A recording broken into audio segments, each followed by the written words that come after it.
বুখারী মুসলিম সহ হাদিসের অন্যান্য কিতাবে বর্ণিত হয়েছে, আবু সাঈদ আল খুদরি রাদিয়াল্লাহু তাআলা আনহু থেকে বর্ণিত, তিনি বলেন, একবার আমরা রাসূল সাল্লাল্লাহু আলাইহি ওয়াসাল্লামের সাথে ছিলাম। আমরা রাসূল সাল্লাল্লাহু আলাইহি ওয়াসাল্লামকে জিজ্ঞাসা করলাম যে কিয়ামতের দিন আমরা কি আমাদের প্রতিপালককে দেখতে পাবো? রাসূল সাল্লাল্লাহু আলাইহি ওয়াসাল্লাম আমাদেরকে বললেন, যখন মেঘমুক্ত আকাশে চন্দ্র সূর্য উদিত হয় তখন সেই চন্দ্র সূর্যকে দেখতে কি তোমাদের কোনো কষ্ট হয়? আমরা জবাব দিলাম, না। রাসূল সাল্লাল্লাহু আলাইহি ওয়াসাল্লাম বললেন, মেঘহীন আকাশে চন্দ্র সূর্যকে দেখতে যেমন তোমাদের কোনো কষ্ট হয় না, ঠিক তদ্রূপ সেদিন তোমাদের প্রতিপালককে দেখতেও তোমাদের কোনো কষ্ট হবে না। তারপর রাসূল সাল্লাল্লাহু আলাইহি ওয়াসাল্লাম আরও বললেন, কিয়ামতের কঠিন মুহূর্তে একজন ঘোষণাকারী সুউচ্চ কণ্ঠে ঘোষণা দিতে থাকবে, দুনিয়াতে তোমরা যে যার ইবাদত করতে আজকে সে তার সাথে যে একত্রিত হও, দুনিয়াতে তোমরা যে যার ইবাদত করতে আজকে সে তার সাথে যে মিলিত হও। এই ঘোষণার সাথে সাথে ক্রুশের ইবাদতকারীরা ক্রুশের কাছে চলে যাবে, মূর্তি পূজকরা মূর্তির কাছে চলে যাবে, তাগুতের অনুসারীরা তাগুতের কাছে চলে যাবে। অর্থাৎ প্রত্যেকেই দুনিয়াতে যে যার ইবাদত করত সে তার কাছে চলে যাবে। শুধুমাত্র মুমিন ব্যক্তিরাই বাকি থাকবে, তারা তাদের স্বস্থানে দাঁড়িয়ে থাকবে। সকলের সামনে জাহান্নামকে নিয়ে আসা হবে। অতঃপর ইহুদিদেরকে জিজ্ঞেস করা হবে, দুনিয়াতে তোমরা কার ইবাদত করতে? তারা বলবে, আমরা আল্লাহর সন্তান উজাইরের ইবাদত করতাম। তখন তাদেরকে লক্ষ্য করে বলা হবে, তোমরা মিথ্যা বলছো, আল্লাহর কোনো স্ত্রী সন্তান নেই। আল্লাহ তাআলা এই সকল মিথ্যা অপবাদ থেকে সম্পূর্ণরূপে মুক্ত।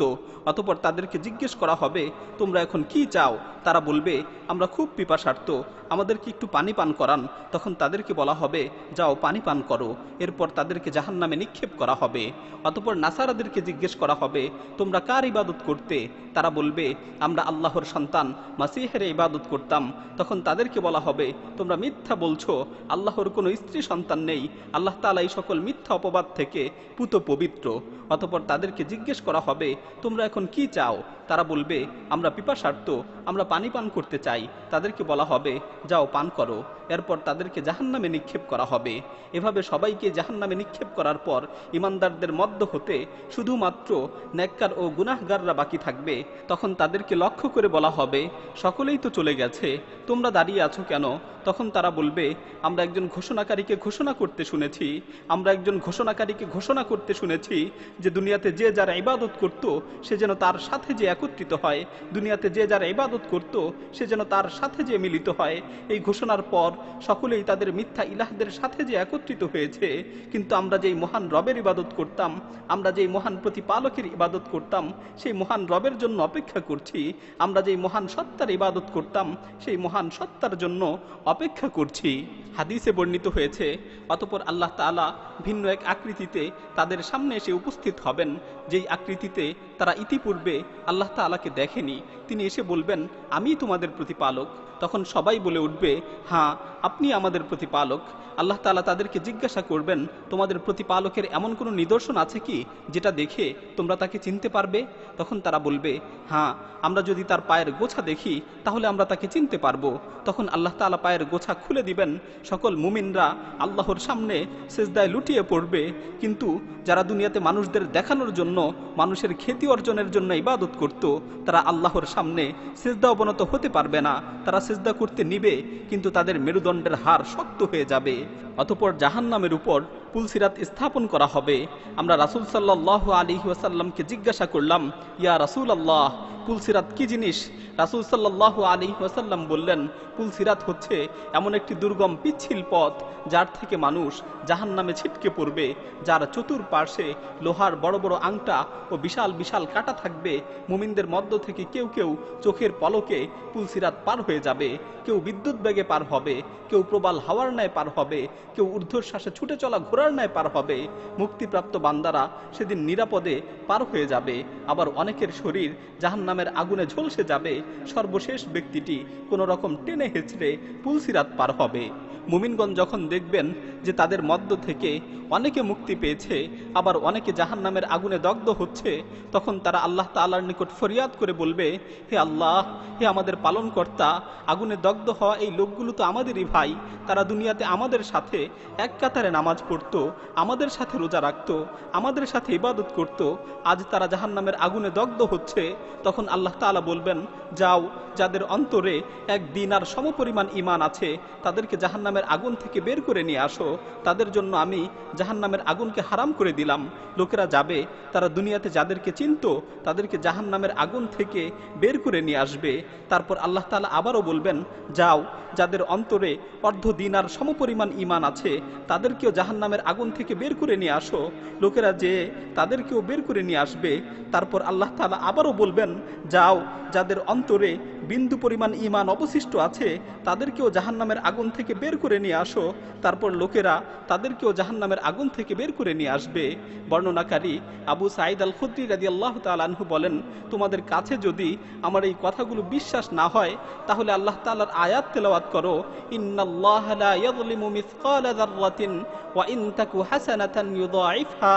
আল্লাহ তাআলা কারো উপর বিন্দু পরিমাণ জুলুম করেন না, যদি কারো সামান্য পরিমাণ সৎকর্ম হয় তাহলে আল্লাহ তাআলা তাকে দ্বিগুণ করে দেন।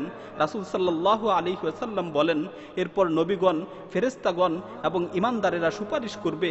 সকলের সুপারিশ যখন শেষ হয়ে যাবে তখন আল্লাহ তাআলা বলবেন, তোমরা সকলেই তো সুপারিশ করলে, এবার আমার সুপারিশের পালা।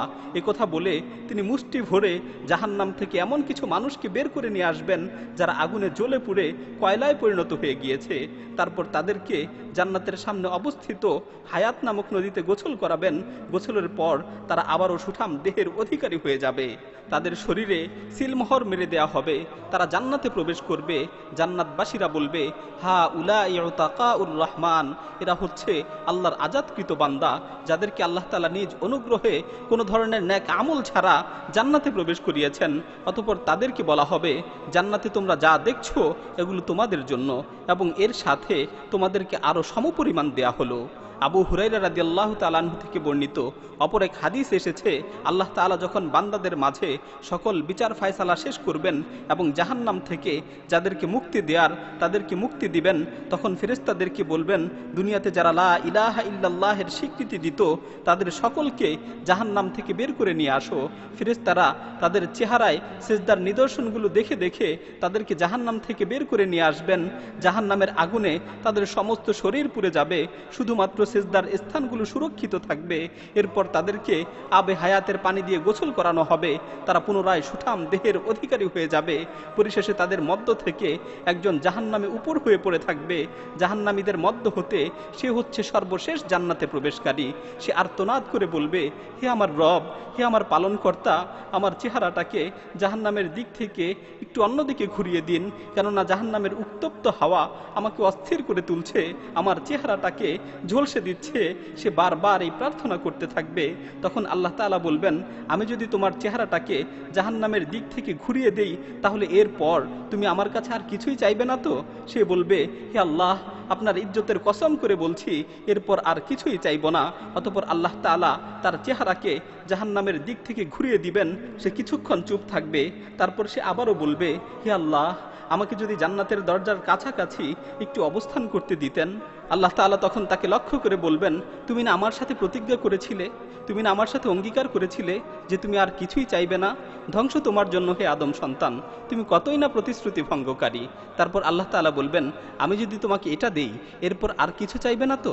সে বলবে, আপনার ইজ্জতের কসম করে বলছি, সে বলবে, আপনার ইজ্জতের কসম করে বলছি এরপর আর কিছুই চাইব না।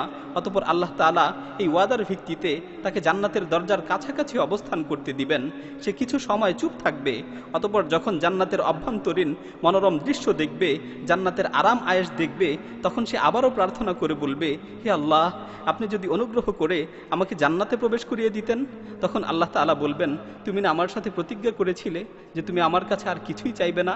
সর্বনাশ তোমার জন্য হে আদম সন্তান, তুমি কতই না প্রতিশ্রুতি ভঙ্গকারী।